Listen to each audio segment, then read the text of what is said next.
Magandang umaga po kapamilya. Ito po si Father Jayboy at tayo na po at magkape at pandasal. May mga sikreto ka bang gustong ibunyag sa iyong asawa o kasintahan upang maging mas mapayapa ang iyong konsyensya? Ganoon din si Jesus na nagsabi sa kanyang mga alagad, "Marami pa sana akong sasabihin sa inyo, pero hindi ninyo masasakyan ngayon."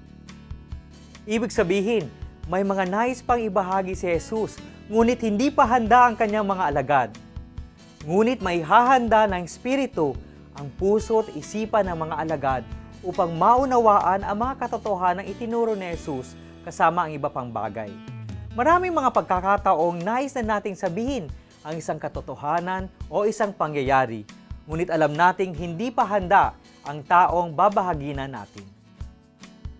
Maaring bata pa ito upang maintindihan ang ibig sabihin ng pagiging ampon. Halimbawa, ang pagmamahal mo ay hindi nakabatay sa tunay na kadugo.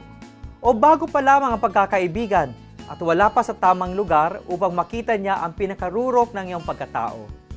May mga katotohanan kailangan ipagpaliban sa mas tamang panahon. Isang pagpapakita ito ng pag-uunawa, respeto at malasakit.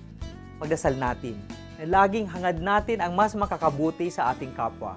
Tutal, darating din naman ang oras kung saan maaari nating ilahad ang ating mga sikreto sa buhay. Magandang umaga po.